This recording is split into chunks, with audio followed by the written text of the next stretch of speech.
Konnichiwa guys. Let's start with our next part of Cell, the Unit of Life, part 4. This is Yogiraj Jakkal, your friend, and welcoming all of you to our channel Loops of Biology. Today we are going to study about eukaryotic cell. Whenever I am considering any eukaryotic cell, अब ये बनने से पहले बहुत से scientist आए और उन्होंने अलग अलग डिस्कवरीज चालू की. ठीक है. सो whenever the first scientist was Kim, he was Robert Hooke. अब ये रॉबर्ट हुक ने क्या किया था, पहली बार सेल का तो डिस्कवरी कर लिया था, बट ये cell was isolated from the bark of tree. So bark of tree में he could able to observe the particular cell, but the cell was dead. So he observed dead cell. ठीक है. और इसके बारे में उसने अपने book Micrographia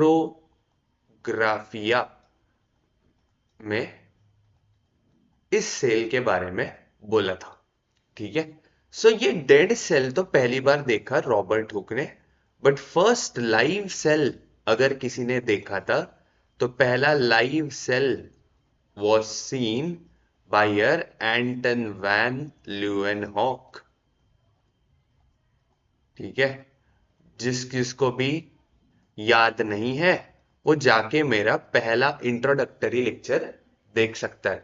Anton van Leeuwenhoek was a scientist who discovered the microscope and observed the first movement of the cell. ठीक है. Next one is your Purkinje and Mohel that discovered about protoplasm. अब ये protoplasm क्या है? Cytoplasm तो सुन लिया, अब ये नया प्रोटोप्लाज्म क्या आ गया पिक्चर में. So this protoplasm is nothing but your cytoplasm along with nucleoplasm. ठीक है. अभी तक हम लोग जो पढ़ रहे थे वो क्या था, एक प्रोकैरियोटिक सेल, और प्रोकैरियोटिक सेल के पास कोई भी मेम्ब्रेन बाउंड ऑर्गेनल या मेम्ब्रेन बाउंड कंपार्टमेंट नहीं था. बट वही अगर यूकैरियोट्स में जाता हूं तो यूकैरियोट्स में there is well developed nucleus. So nucleus के अंदर जो भी ग्राउंड सब्सटेंस रहेगा उसका जो फ्लोरिंग रहेगा उसी को क्या बोलेंगे हम लोग, न्यूक्लियोप्लाज्म. सो न्यूक्लियोप्लाज्म और साइटोप्लाज्म का जो कॉम्बिनेशन रहेगा उसी को क्या बोलेंगे हम लोग, प्रोटोप्लाज्म. ठीक है. Next one is Camillo Golgi. This Golgi has discovered about Golgi apparatus. So Golgi apparatus was your protein and lipid modifying unit. ठीक है. ये क्या करेगा, प्रोटीन और लिपिड को मॉडिफाई करेगा, नए types of protein and lipids को बनाने में हेल्प करेगा. Next one is Robert Brown, who discovered nucleus that governs activity of cell. ठीक है. पूरी की पूरी एक्टिविटी, जो भी प्रोटीन बन रहा है, जो भी सिग्नल सेल को मिल रहा है, that completely governed by your nucleus. ठीक है. उसके बाद आएगा क्रोमोसोम.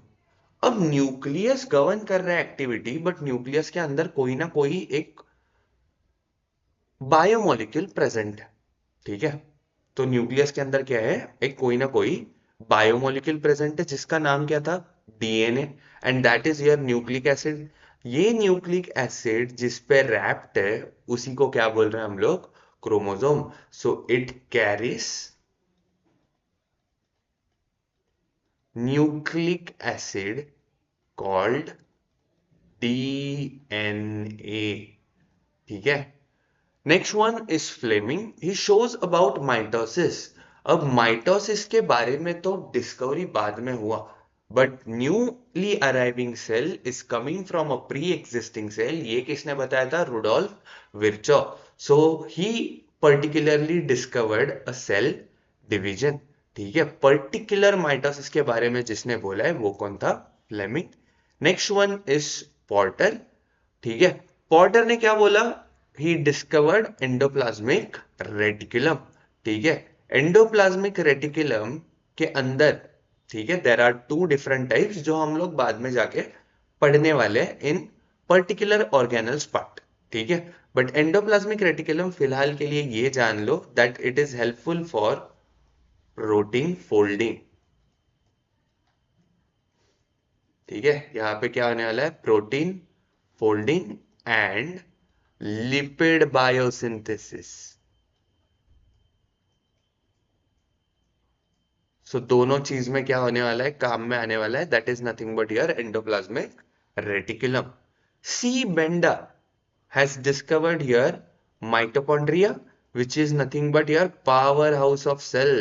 अब इसको पावर हाउस क्यों बोला था, बिकॉज इसी से मुझे क्या मिल रहा है finally, ATP. And ATP is basically acting as energy source inside the cell। And last one is nothing but your lysosomes which are also called as suicidal bags। ठीक है, इसी को क्या बोल रहे हैं हम लोग, सुसाइडल बैग्स। इसके बारे में जो भी इंफॉर्मेशन रहेगा we will cover it in the next part of this chapter. So what is eukaryotic cell? If I am considering any eukaryotic cell, this is nothing but developed nucleus. ठीक है, सो eukaryotic cell के पास क्या है, मेरे पास developed nucleus. अब ये developed nucleus का meaning क्या है, that nucleus is going to have presence of nuclear membrane. ठीक है, अब ये न्यूक्लियर मेम्ब्रेन को मैं न्यूक्लियर एनवेलप भी बोल सकता हूं। यहां तक कुछ डाउट? अब न्यूक्लियर मेम्ब्रेन या न्यूक्लियर एनवेलप के वजह से हो क्या रहा है, दैट जो भी साइटोप्लाज्म है और जो न्यूक्लियोप्लाज्म है उनके दोनों के कंटेंट्स अलग अलग हो गए और दोनों आपस में जुदा हो गए। ठीक है, so it separates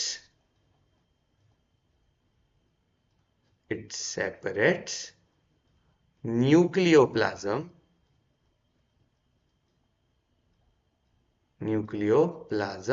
and cytoplasm. ठीक है, दोनों को क्या कर रहा है, ये सेपरेट कर रहा है। और यूकैरियोटिक सेल के अंदर सबसे मेन चीज जो रहेगी वो क्या है, इट कंटेन्स सेल ऑर्गेनल्स। ठीक है, so your eukaryotic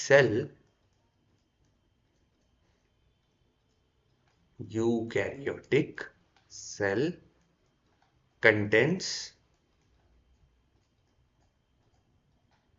membrane bound organelles। अब कभी भी मैं ऑर्गेनल्स का अगर डेफिनेशन देखना चाहूंगा तो हम लोग कैसा देख सकते हैं, organelles are nothing but your compartment within cell. ये कंपार्टमेंट्स कर क्या रहे हैं, different different cellular activity perform कर रहे हैं। ठीक है, सो कंपाउंड्स का काम क्या है, कोई भी सेल्यूलर एक्टिविटी दिखाना। अब सेल्यूलर एक्टिविटी कब दिखेगा, जब सेल्स के अंदर मेटाबॉलिज्म होगा। ठीक है, so the compartments inside a cell that regulates the complete activity of the cell by performing different metabolic functions। ठीक है, ऐसे ही कंपार्टमेंट्स को हम लोग क्या बोल रहे हैं, cell organelles. So the compartments, ठीक है, ये कंपार्टमेंट्स क्या कर रहे हैं, they are present in cell. ठीक है, और सेल के अंदर रह के they are governs the activity of cell. ठीक है, अब ये एक्टिविटी ऑफ सेल दिख कैसे रहा है, by metabolic activity within compartment. यहां तक कुछ डाउट? ठीक है, जब कभी भी मैं एक कंपार्टमेंट के बारे में बात करता हूं, so that is one organelle within the cell. ये ऑर्गेनल्स कहां पे प्रेजेंट है, within the cell. They are governing complete activity of the cell by performing any metabolic activity separately। वो चाहे कैटाबॉलिज्म हो या फिर एनाबॉलिज्म हो, दैट डजेंट मैटर। अब यूकैरियोटिक सेल में we are having two different types of the cell. ठीक है। अगर मैं लेफ्ट साइड को देखता हूं, सो लेफ्ट साइड में you can see there is a presence of cell wall, right. And cell wall किस सेल्स को था? Plant cell. So this one is nothing but my plant cell. और जिसको cell wall नहीं है, ऐसे cell को क्या बोलेंगे हम लोग? Animal cell. ठीक है। So plant cell and animal cell, ये मेरे दो major types of the eukaryotic cells present रहेंगे। अब प्लांट सेल तो सेल वॉल देके रखा है because they are rigid in nature, slightly rigid than the animal cell. ठीक है। प्लांट सेल्स के पास क्या रहने वाला है? क्लोरोप्लास्ट, जिसके अंदर क्लोरोफिल रहेगा and the mode of nutrition will be autotrophic mode of nutrition. ठीक है। प्लांट सेल के अंदर जो वैक्यूल का साइज है, ये बड़ा सा जो एम्प्टी स्पेस है, this is called as vacuole. ठीक है। अब ये वैक्यूल का साइज क्या रहेगा? बड़ा रहेगा as compare to animal cell. There are various differences in the plant cell and animal cells which are basics of this biological concept. आप लोग ये डायग्राम देख सकते हैं। जैसे जैसे आगे हम लोग मूव करेंगे, according to the organelles we will be segregating the types of the difference. ठीक है। Next case is cell wall. अगर मैं कोई भी प्लांट सेल कंसिडर करता हूं, उसका मेन कंपोनेंट क्या था? Cell wall. ठीक है। अब ये सेल वॉल जो है, ये डिफरेंट डिफरेंट चीजों से बना है। ठीक है। सो सेल वॉल में देर आर डिफरेंट कंपोनेंट्स। ठीक है। अब कौन कौन से कंपोनेंट प्रेजेंट रहेंगे? जो कॉमन कंपोनेंट्स है, those are nothing but your cellulose, hemicellulose, dextrin, etcetera. ठीक है। ये क्या है? अपने polysaccharide. This are nothing but polymers of sugars. ठीक है। सो जब कभी भी मैं स्पेसिफिकली किसी कंपाउंड्स के बारे में देखना चाहूंगा, तब कैसा रहेगा? First one is nothing but your silica. ठीक है। ये सिलिका का कंपोनेंट ग्रास के स्टेम्स में प्रेजेंट रहता है। ठीक है। सो ग्रास के स्टेम में जो भी सेल्स रहेंगे, उनका सेल वॉल किससे बना रहेगा? By silica. Next one is suberin. अगर मैं रूट के अंदर, ठीक है, एंडोडर्म में चला जाता हूं, रूट को जैसे काटते जाऊंगा और उसके टिश्यू लेवल पे जाके फाइनली मैं एंडोडर्म में देखता हूं, सो एंडोडर्म में देर इज वन स्ट्रिप जिसका नाम है कैस्पेरियन स्ट्रिप। वो किससे बना है? आपके सुबेरिन से। सो this is present in endoderm. ठीक है। वहीं आपके लीफ पे there is molecule called cutin. So this is present on epidermis. ठीक है। एपी मतलब ऊपर वाला रीजन, एंडो मतलब अंदर वाला region, and derm is nothing but layer. ठीक है। सो ऊपर वाला लेयर, अंदर वाला layer, and grass stem. This are one of the important components of cell wall. But क्या बस इसी कंपोनेंट से इसको स्टेबिलिटी मिलता है? सो सेल वॉल अगर रिजिडिटी प्रोवाइड कर रहा है and it is providing a shape to cell, तो वो फर्म रहना चाहिए। ठीक है। टफ रहना चाहिए। और ये टफ बनाने का काम किसका है? There are some calcium salts. ठीक है। सो कैल्शियम सॉल्ट्स में जो कॉमन सॉल्ट है, that is calcium carbonate. So ये कैल्शियम कार्बोनेट क्या करेगा? It provides extra strength to the particular cell wall. यहां तक कुछ डाउट? ठीक है। अब सेल वॉल में बस कार्बोहाइड्रेट छोड़ के there are also some of the component जिसका अमाउंट थोड़ा सा क्या रहेगा? कम रहेगा। Those are nothing but lipids and proteins. ठीक है।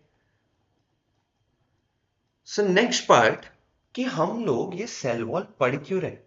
ऐसा फायदा क्या है सेल वॉल का कि जहां पे जाके फाइनली मुझे सेल वॉल बहुत इंपॉर्टेंट एस्पेक्ट में दिखेगा? ठीक है। अगर मैं कोई सेल वॉल कंसिडर करता हूं, सो पहला तो काम है, it provides protection. It provides protection against external attack. Against external attack, ठीक है। नेक्स्ट केस, सेल वॉल अगर रहेगा नहीं तो प्लांट का शेप डिस्टर्ब हो सकता है, ठीक है। भले साइटोस्केलेटन सेल के अंदर प्रेजेंट रहे, बट सेल वॉल एक स्टर्डीनेस दे रहा है प्लांट को, जिसके वजह से प्लांट का शेप क्या रह रहा है, मेंटेन रह रहा है, ठीक है। So it helps to maintain the shape of cell, ठीक है, the shape of cell. Next case, अगर सेल वॉल नहीं रहा तो कभी भी प्लांट को अगर इंजरी हो गया तो इन्फेक्शन के चांसेस भी बढ़ सकते हैं, ठीक है। सो इट प्रिवेंट्स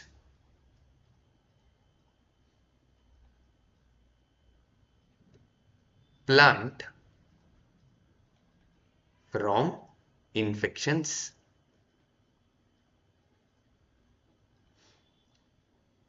ठीक है। एंड और एक चीज करेगा, that cell wall is able to help for transport of nutrients.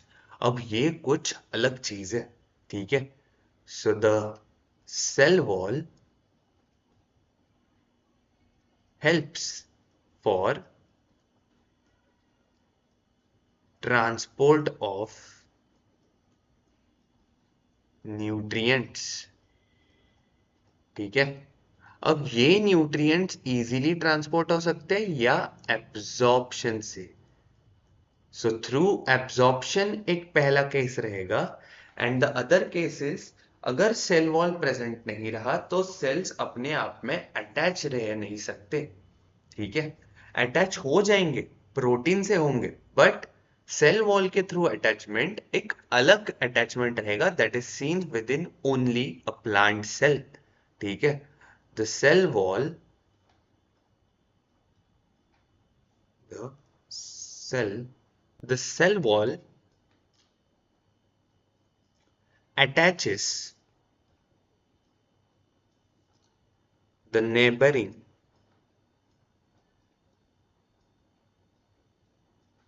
plant cells,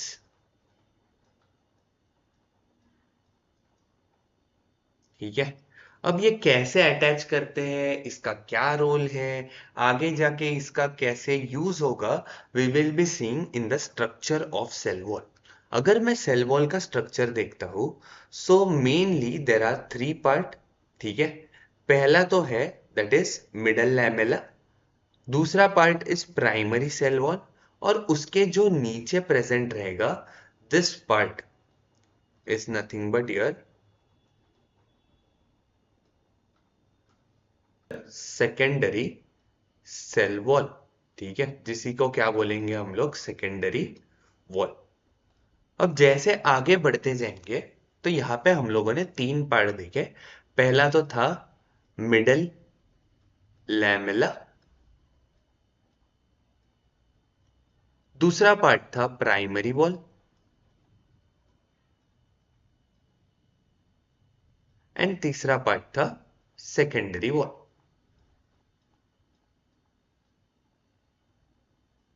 ठीक है। अब मिडल लैमेला जो प्रेजेंट रहेगा, that middle lamella is nothing but your cell plate, ठीक है। अब ये सेल प्लेट होता क्या, जब कभी भी प्लांट डिवाइड करेगा, सो डिवीजन के वक्त दो सेल्स के बीच में एक डिवीजन आएगा, and that division is known as cell plate, ठीक है। So this forms during the process of cell division, process of cell division, ठीक है।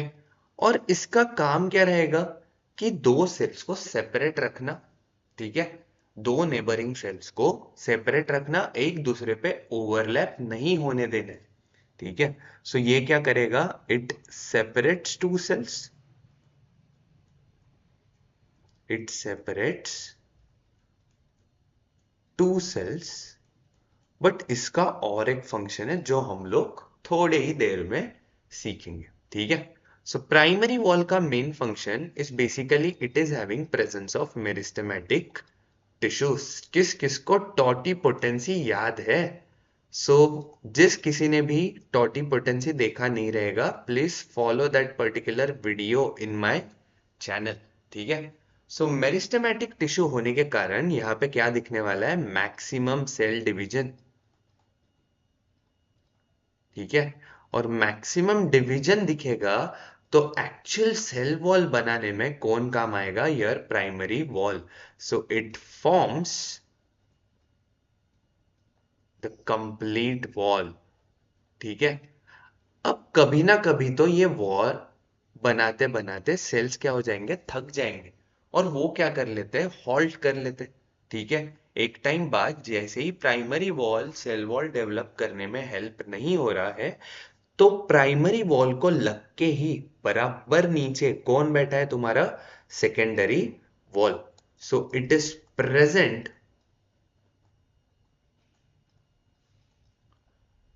beneath primary wall. अब प्राइमरी वॉल के नीचे बैठा है, सो ये पहले तो इनएक्टिव रहता है, बट जैसे ही तुम्हारा प्राइमरी वॉल काम करना बंद कर देगा, तब कौन एक्टिव होगा, secondary wall. So it starts helping to build the cell wall once primary wall stops, primary wall stops functioning। यहां तक कुछ डाउट, ठीक है।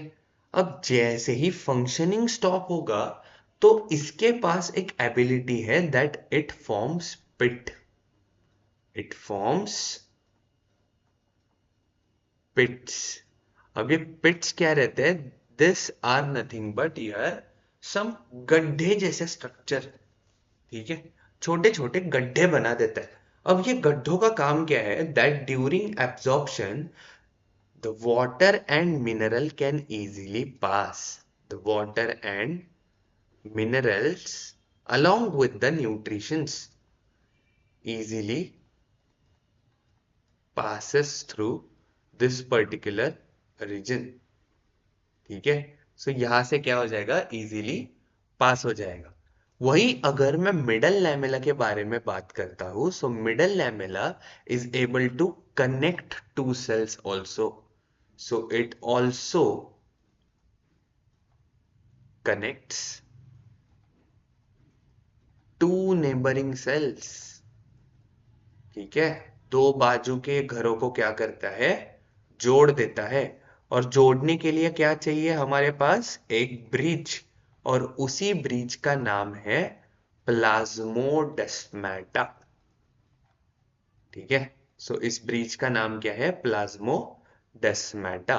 सो प्लाज्मोडेस्माटा के थ्रू, ठीक है, प्लांट्स के अंदर lateral transport of nutrients and water हो सकता है।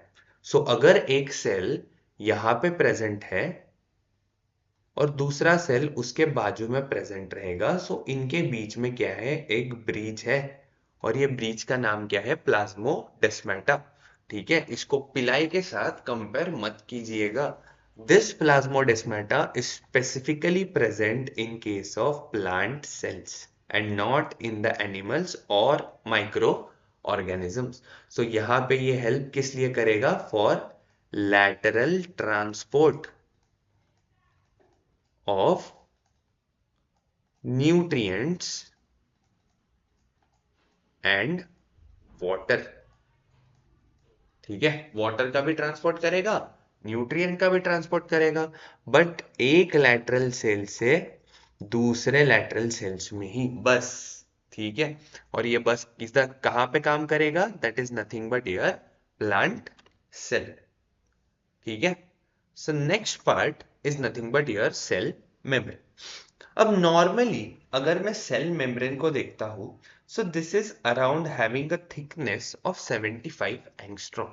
ठीक है। अगर मैं इसको इलेक्ट्रॉन माइक्रोस्कोप के अंदर देखता हूं, सो इलेक्ट्रॉन माइक्रोस्कोप के नीचे अगर सेल मेम्ब्रेन को देखा, सो उसका जो थिकनेस रहेगा, ठीक है, that thickness is around 75 angstrom unit, that is nothing but 75 multiplied by 10 raised to minus 10 metre. ठीक है। अब ये सेल मेम्ब्रेन तुम्हारे सेल को प्रोटेक्ट कर रहा है, प्लस कोई भी प्रोटीन या मॉलिक्यूलर ट्रांसपोर्ट जो होगा वो हमेशा सेल मेम्ब्रेन के थ्रू ही होगा। ठीक है।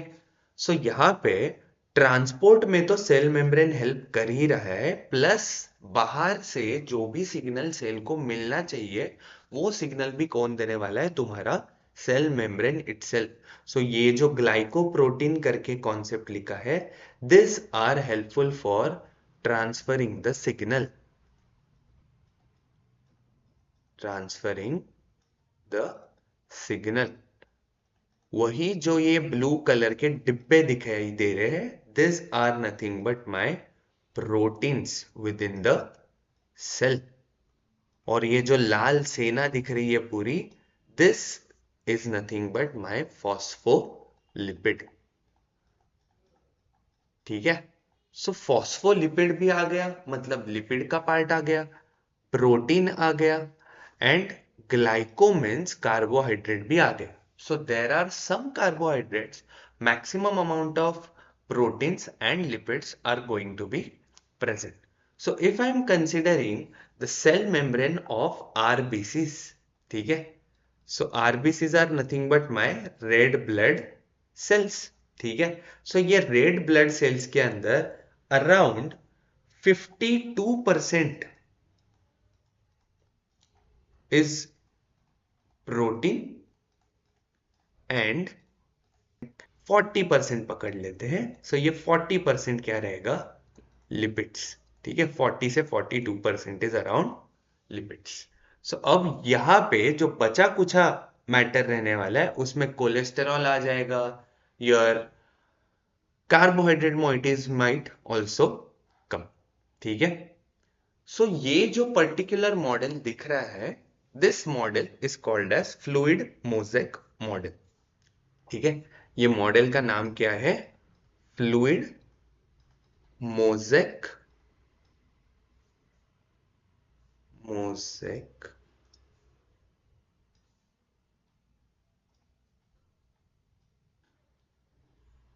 Fluid mosaic model. ठीक है। अब ये मॉडल दो साइंटिस्ट ने मिलकर दिया था, एक का नाम था सिंगर और दूसरे का नाम था निकोल्सन। ठीक है। सो इसको सिंगर निकोल्सन मॉडल भी बोल सकते हैं। अब ये मॉडल के क्या स्पेशलिटीज है, विल सी दैट। अब नाम में ही दो चीजें थी, एक का नाम था फ्लूइडिक, दूसरा नाम था मोज़ेक। ठीक है। सो मॉडल के नाम के according there are two properties of the cell membrane. एक तो फ्लूइडिक प्रॉपर्टी रहेगी और दूसरी property will be a mosaic property. ठीक है। इसके बावजूद there are two more properties, one is amphipathic and other one is quasi fluid nature। अब एक एक करके ये प्रॉपर्टीज सीखते हैं कि एक्चुअल इसके मीनिंग क्या है। So first one is amphipathic. अगर मैं सेल मेम्ब्रेन को देखूं, so cell membrane was a phospholipid bilayer. ठीक है। What is it, it is a phospholipid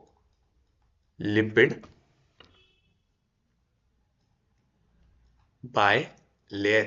सो दो लेयर है और किससे बने हैं, फॉस्फोलिपिड से।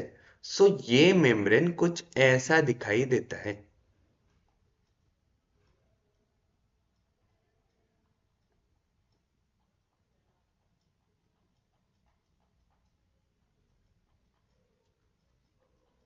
ठीक है। अब ये मेम्ब्रेन को हम लोगों ने ऐसा क्यों नहीं ड्रॉ किया? अगर मुझे दो ही लेयर दिखाने थे तो ये ऐसे भी तो दिखा सकते थे, but this is wrong model. अब ये क्यों हुआ उसके पीछे की कहानी समझते हैं।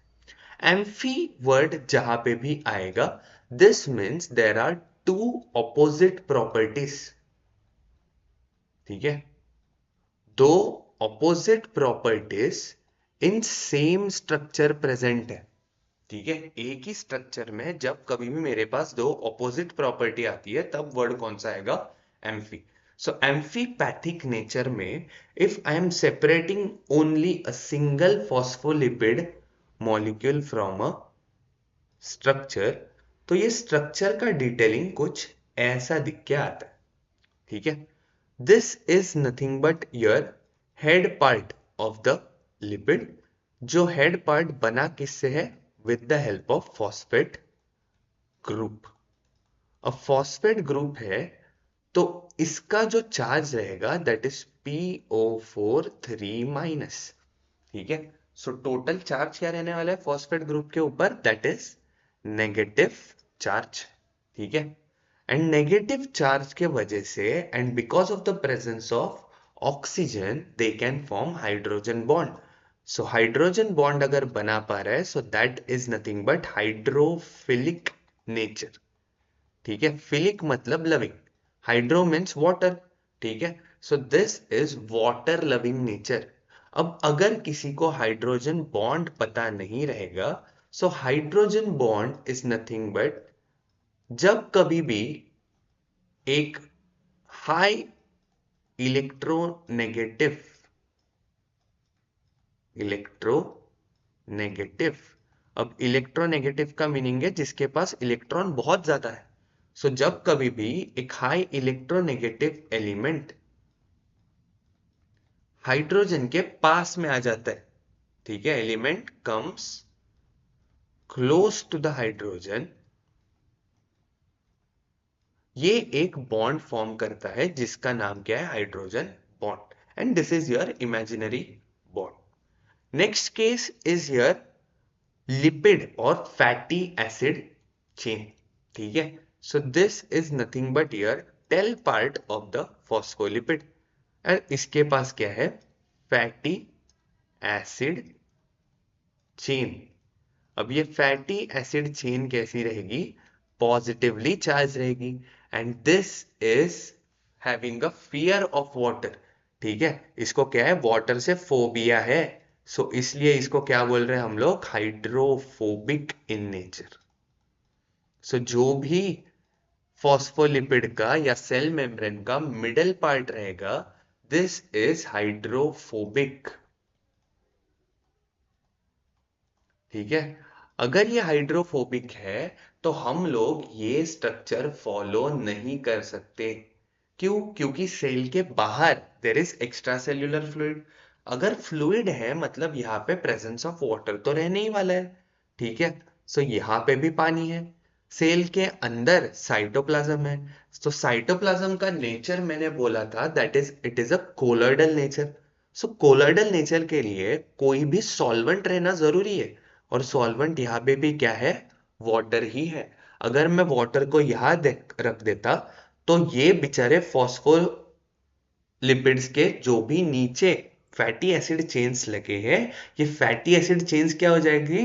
घबरा जाएंगे। ठीक है, और घबरा के भाग जाएंगे यहां से। So they will try to form a circular structure. जब कभी भी हम लोग पानी के ऊपर एक घी का ड्रॉप डाल देते हैं तो घी वहां पे डिजोल्व नहीं होता, वो क्या हो जाता है? फ्लोट हो जाता है। क्यों? क्योंकि उसके जो भी फैटी एसिड चेन्स रहेंगे वो क्या हो जाते हैं? घबरा जाते हैं जैसे ही पानी को देख जाते हैं। सो उनको घबराना नहीं है, उनको अच्छे से प्यार से सेल मेम्ब्रेन के अंदर फिट करना है। ठीक है, इसलिए इनको बचाने के लिए किसको रखा है? नेगेटिवली चार्ज फॉस्फेट ग्रुप्स को। यहां तक आई बात समझ में? इंटरेस्टिंग है। अब यहां पे देख पा रहा हूं एक फैटी एसिड तो सीधा दिख रहा है, दूसरा फैटी एसिड टेढ़ा है। ठीक है, अब क्या करें? टेढ़ा है पर मेरा है।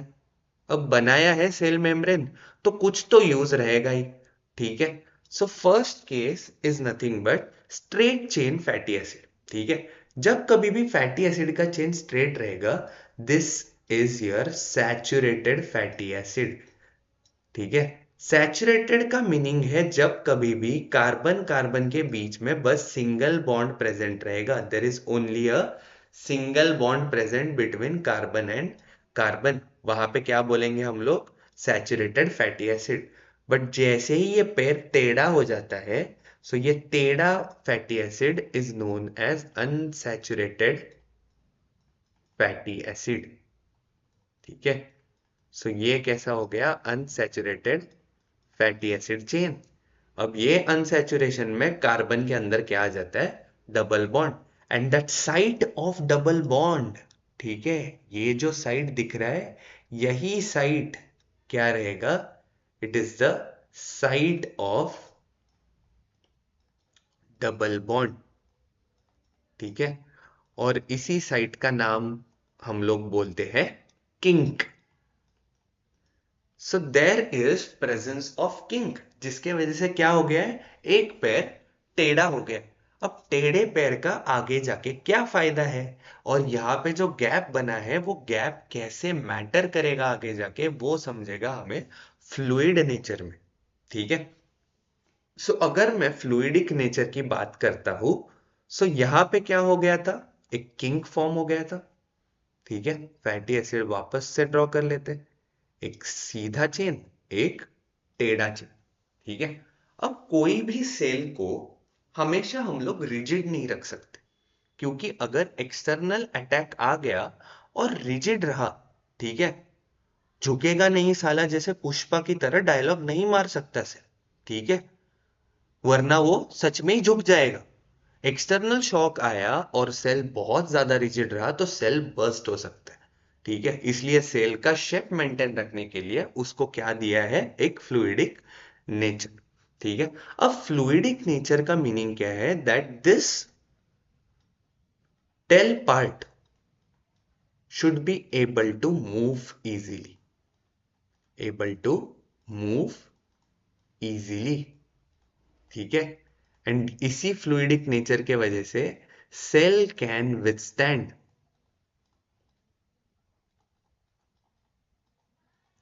इन high pressures, in high pressure, ठीक है। अगर कोई जेली के ऊपर पंच करते हो तो जेली वो पंच का शेप एक्वायर कर रहता है rather than breaking it down, ठीक है। सो वैसा ही कुछ सेल के बारे में चल रहा है। So cell can withstand at even higher pressure, ठीक है। सो ये टेल अब इजीली मूव तो करना चाहिए। अब इजीली मूव कब करेगा, जब टेल का साइज, ठीक है, that is nothing but the length of the fatty acid chain is smaller, ठीक है। So fluidic nature firstly depends upon your length of fatty acid chain, ठीक है। जितना ज्यादा लेंथ रहेगा उतना ही कम फ्लूइडिटी रहेगा, बराबर है, ठीक है। सो यहां पे it is inversely proportional to fluidity. But यहां पे जितना ज्यादा लेंथ रहेगा उतना सेल मेम्ब्रेन रिजिड रहेगा, so it is directly proportional to the rigidity, ठीक है। वही अगर मैं सेकंड केस की बात करता हूं, अब सेकंड में क्या हो जाएगा, ये किंक आ जाएंगे, जितने पैर टेढ़े करके बैठोगे आराम से बैठ पाओगे। ये दूसरा वाला जो मॉलिक्यूल है, इसका भी तो पैर टेढ़ा ही है, ठीक है। और यहाँ पे बीच में क्या हो जा रहा है, देर is a presence of gap, ठीक है। So number of kink is directly proportional to fluidity, but it is inversely proportional to your rigidity, ठीक है। जितने ज्यादा किंक रहेंगे उतना ज्यादा सेल कैसा हो जाएगा, फ्लूइडिक हो जाएगा। अब तीसरी केस, ठीक है, बॉडी में कोलेस्टेरॉल अच्छा है नहीं, ऐसा तो बोलते हैं, ठीक है। बट अगर कोलेस्टेरॉल रहेगा नहीं तो सेल बहुत ज्यादा क्या हो जाएगा, फ्लूइडिक हो जाएगा। सो यहाँ पे लाके हम किस मॉलिक्यूल को बिठाते हैं, कोलेस्टेरॉल को। सो जो गैप बन रहा है due to a kink in between the tails, यहाँ पे दो टेल है और दो टेल के बीच में जो ये टेढ़ेपन की वजह से गैप बन रहा है, वहां पे कौन सा मॉलिक्यूल जाके बैठ रहा है, cholesterol. So your cell membrane का fluidity also depends on the concentration of cholesterol. जितना ज्यादा कोलेस्टेरॉल रहेगा उतना ही ज्यादा कोलेस्टेरॉल कहाँ जाके बैठने वाला है, ये छोटे से गैप के अंदर।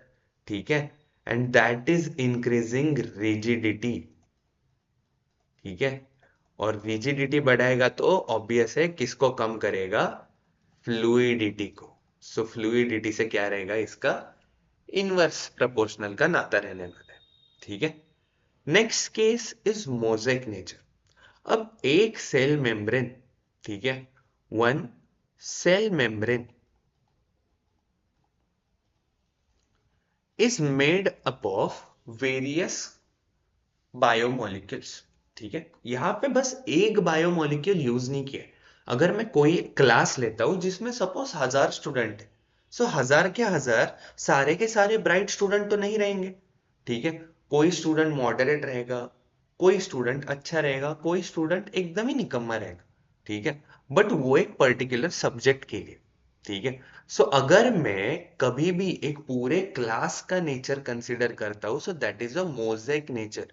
Each biomolecule has its own identity, और अलग अलग आइडेंटिटी वाले सारे बायोमोलिक्यूल एक जगह पे आके बैठ गए। ठीक है, सो मोजेक नेचर का मीनिंग क्या है, that different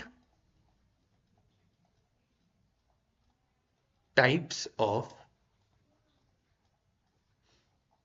molecules in same place, molecules in same place। Easy है। ठीक है, सो इसी को क्या बोलते हैं हम लोग, मोजेक नेचर। अगर कभी पत्तों के ऊपर भी देखा रहेगा, सो कभी कभी धब्बे दिख के आते हैं। ठीक है, या अलग अलग कलर के पत्ते दिख के आते हैं, so those are nothing but mosaic leaves. ठीक है, सो एक सेल मेम्ब्रेन के अंदर कौन कौन से मॉलिक्यूल बैठे हुए थे, सबसे मेन चीज that is nothing but your phospholipids, जिसके ऊपर ही पूरी महाकथा बनी हुई थी। ठीक है, next case is your proteins. अब ये प्रोटीन्स भी अलग तबाही मचाने वाले जैसे ही इसके बारे में स्टडी करोगे।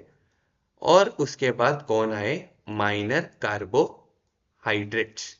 ठीक है, उसके बाद कोलेस्टेरॉल, साइटोस्केलेटन, बहुत से मॉलिक्यूल्स यहाँ पे आने वाले हैं, but those are the minor cases. ठीक है, ये तीन पार्ट्स रहने, मतलब रहने ही वाले हैं कोई भी सेल मेम्ब्रेन के अंदर। सो उसके वजह से हम लोग because of three different molecules comprising in the same place that is cell membrane, इस नेचर को क्या बोलते हैं, मोजेक नेचर। अब मोजेक नेचर के बाद नेक्स्ट केस आता है क्वाजी फ्लूइड नेचर। अब ये कुछ हटके ही नाम है। क्वाजी फ्लूइड का मीनिंग क्या रहता है, that it can be solid, it can be solid और लिक्विड। ठीक है, कैसे भी बिहेव कर सकता है, सॉलिड करके भी बिहेव करेगा, लिक्विड करके भी बिहेव करेगा। अगर लिक्विड रहेगा सो इजीली पास हो पाएगा। ठीक है, so during that passing, if I am considering a cell membrane, वहां पे there is lateral movement of proteins. ठीक है, मेम्ब्रेन के अंदर ही प्रोटीन्स क्या हो रहे हैं, मूव हो रहे हैं। किसका हो रहा है लैटरल मूवमेंट्स, प्रोटीन्स का। और इसी के वजह से सेल मेम्ब्रेन का last nature is nothing but your quasi fluidic nature. जो प्रोटीन्स जब कभी भी तुम्हारे सेल मेम्ब्रेन के अंदर मूव कर पा रहे हैं लैटरली, ठीक है, so they are basically acting as liquid. But जब कभी भी उनका फंक्शन आएगा, वो क्या हो जाएंगे, stable within the membrane and they will be acting as a solid. So that's why it is called as quasi fluid nature. ठीक है। अब सेल मेम्ब्रेन के बारे में एक अलग से चीज बता देता हूं। That is nothing but here, जैसे प्रोटीन मूव कर पाते हैं वैसे ही there is movement of phospholipids. ठीक है, ये तो मजेदार चीज है। सो यहाँ पे क्या हो जाएगा, फॉस्फोलिपिड्स का भी मूवमेंट हो जाएगा। अब फॉस्फोलिपिड्स का मूवमेंट अगर करवाना है, ठीक है, और सेल मेम्ब्रेन 75 एंगस्ट्रॉम के थिकनेस का है, तो हम लोगों को ये मूवमेंट दिखा कैसे रहेगा। एज अ साइंटिस्ट अगर तुम लोग सोचोगे कि सेल मेम्ब्रेन में फॉस्फोलिपिड्स कहाँ से आए और ये कैसे मूव कर पा रहे हैं within the cell membrane, तो यहाँ पे तुम लोग क्या सोचोगे, वीडियो पॉज करके एक बार सोच के देखो।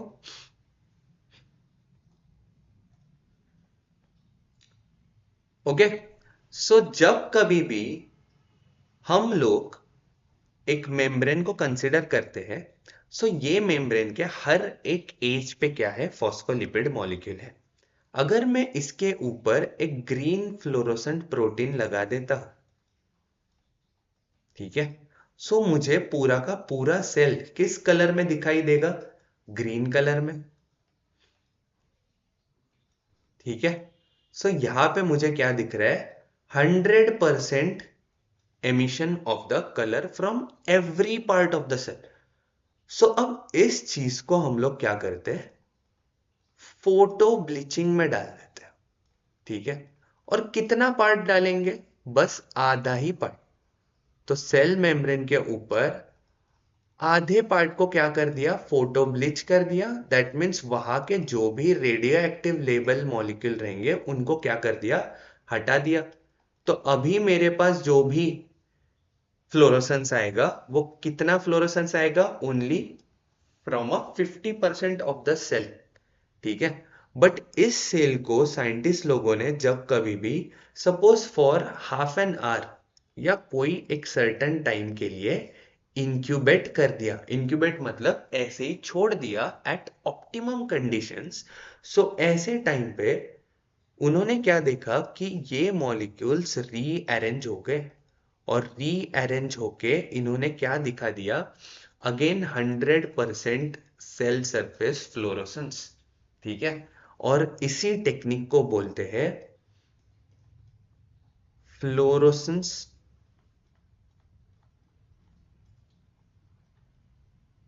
रीएक्टिवेशन। फ्लोरोसेंस री फ्लोरोसेंस रीएक्टिवेशन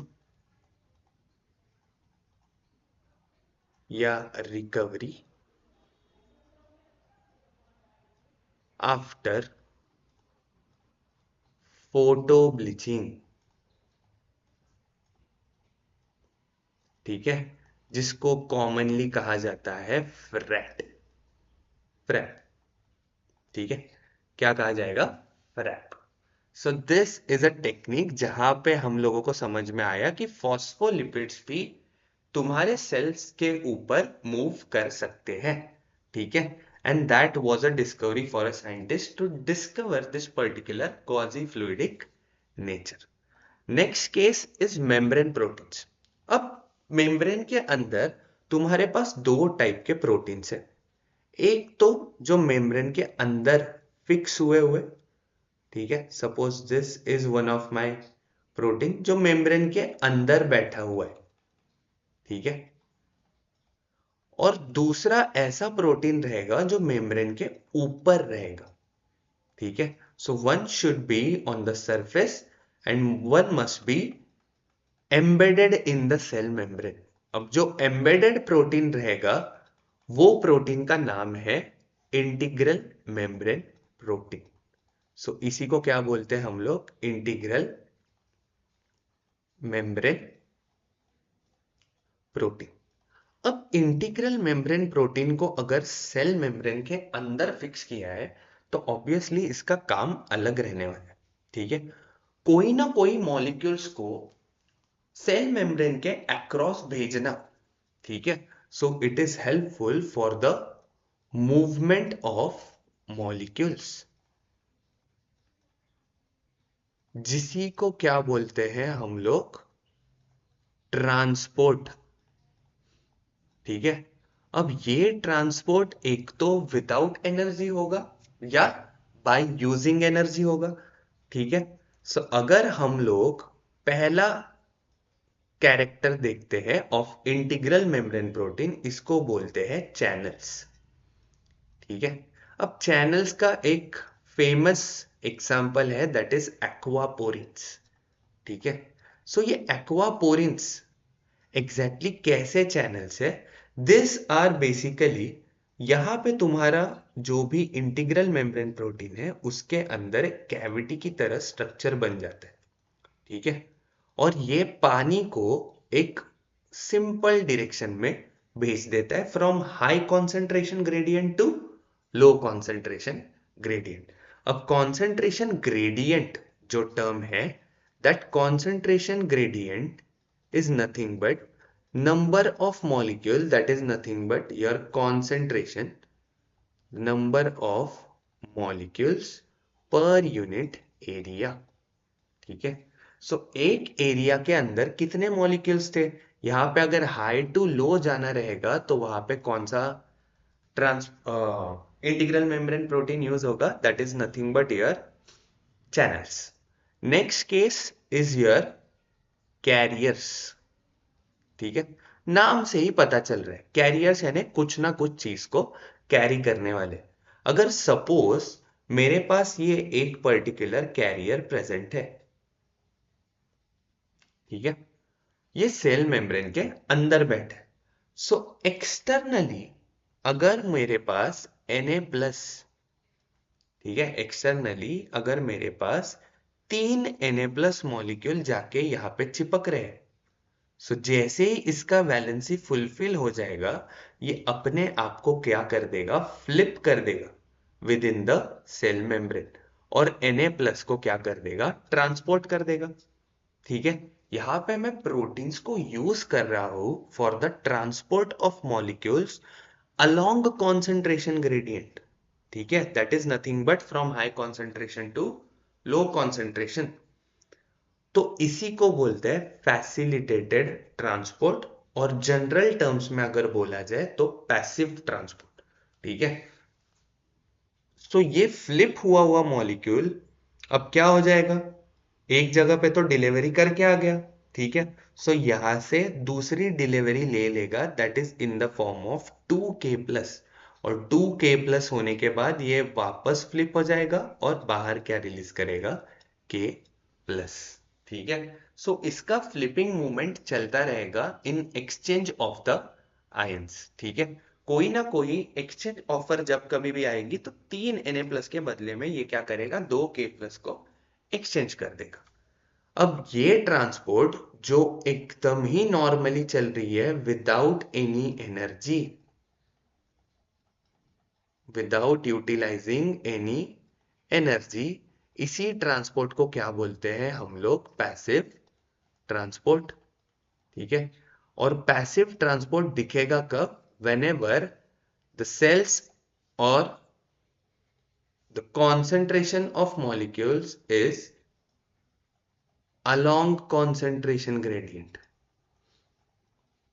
ठीक है, ग्रेडियंट को ब्रेक नहीं कर रहे, from high concentration to low concentration जब कभी भी मॉलिक्यूल्स को भेज रहे हैं, उसी को क्या बोलेंगे हम लोग, पैसिव ट्रांसपोर्ट। वही अगर चीज को उल्टा कर दिया, जहां पे एनर्जी की जरूरत पड़ रही है, ठीक है, एटीपी को टूटना पड़ रहा है, ऐसे ही ट्रांसपोर्ट को क्या बोलेंगे हम लोग, एक्टिव ट्रांसपोर्ट। ठीक है, ये कैसा चलेगा, अगेंस्ट कॉन्सेंट्रेशन ग्रेडियंट। ठीक है, सो ये कैसा चलने वाला है, अगेंस्ट कॉन्सेंट्रेशन ग्रेडियंट। सो इस चीज के लिए हम लोगों के पास तीसरा type of integral membrane protein है, this is nothing but my pump. ठीक है, सो यहां पे Na+K+ pumps are also present, Ca2+H+ pump is also present, there are various categories of pump। ये काम कैसा करने वाले हैं, that is against concentration gradient. और अगर कॉन्सेंट्रेशन ग्रेडियंट के खिलाफ जा रहे हैं, मतलब from low to high concentration, हम लोग क्या कर रहे हैं, मॉलिक्यूल्स को ट्रांसपोर्ट कर रहे हैं। यहां तक कुछ doubt? Next part is nothing but your extrinsic या पेरिफेरल मेम्ब्रेन प्रोटीन। सो अब पेरिफेरल मेम्ब्रेन प्रोटीन का एग्जैक्ट रोल क्या है, ये बहुत ही मजेदार है। ठीक है, सो अगर मैं एक सेल मेम्ब्रेन को कंसीडर कर लेता हूं और सेल मेम्ब्रेन के ऊपर क्या रख रहा हूं, एक प्रोटीन रख रहा हूं। ठीक है, सो इसी प्रोटीन को हम लोग क्या बोलेंगे, पेरिफेरल मेम्ब्रेन प्रोटीन। ठीक है, सो इसी चीज को क्या बोलेंगे हम लोग, पेरिफेरल मेम्ब्रेन प्रोटीन। अब पेरिफेरल मेम्ब्रेन प्रोटीन का स्पेशलिटी ये है that it is going to have presence of receptor. ठीक है, अब रिसेप्टर चीज क्या है, अगर मैं कोई भी एक सेल कंसिडर करता हूं तो इसके ऊपर ये ऐसा कुछ स्ट्रक्चर प्रेजेंट रहेगा जिसको क्या बोलेंगे हम लोग, रिसेप्टर। रिसेप्टर नाम से ही समझ रहे हैं that it is going to receive some signal from the external source. ठीक है, जब कभी भी कोई एक मॉलिक्यूल आके इस रिसेप्टर पे बाइंड करेगा, ये सेल को इंटरनल सिग्नल पहुंचाने में हेल्प करेगा। सपोज ब्लड के अंदर ग्लूकोज लेवल बढ़ चुका है, ठीक है, तो इंसुलिन आएगा और इंसुलिन सेल को क्या बोलेगा, भाई जल्दी गेट खोल, तभी तो मेरा ग्लूकोज तेरे अंदर जा पाएगा। ठीक है, सो ये ब्लड का जो ग्लूकोज है वो सेल के अंदर भेजने के लिए किसने काम किया, इंसुलिन ने। किसके साथ इंटरेक्ट करके, by interacting with the receptor. तो receptor is basically helpful for receiving external signal, receiving external signal, और इसी के अकॉर्डिंगली सेल को internal signal cascade, internal signal cascade run करने में हेल्प करेगा। अब ये कैस्केड टर्म भी नया है। सो कैस्केड इज नथिंग बट जब कभी भी एक प्रोटीन से दूसरे प्रोटीन, दूसरे प्रोटीन से तीसरे प्रोटीन, तीसरे से चौथे, ऐसे करते करते सिग्नल आगे जाके पास हो रहा है, इसी को क्या बोल रहे हैं हम लोग, इंटरनल सिग्नल कैस्केड। और जो सिग्नल पास होता है उस पूरे प्रोसेस को बोलते हैं सिग्नल ट्रांसडक्शन, सिग्नल ट्रांसडक्शन। यहां तक समझ में आ रहा है गाइस? अब रिसेप्टर का ये जो कैविटी बना है, ठीक है, ये वाला part, so this part is made up of your carbohydrates. इतने देर से वही सोच रहे हैं, प्रोटीन्स तो हो गया, लिपिड्स हो गया, कार्बोहाइड्रेट्स कहाँ पे? So carbohydrate help to form the cavity of receptors. ठीक है, सो इतना ही आज के लिए। ठीक है, this part is of complete cell membrane along with its fluid mosaic model, cell wall and its different parts, different layers. I hope you have loved this particular video, and please do like, share and subscribe to our channel, and please do not forget to press that bell icon so that you will get your notifications continuously about the new videos. ठीक है guys, आपका support ऐसे ही बरकरार रहेगा, ये आशा करता हूँ। Thank you for today, bye bye.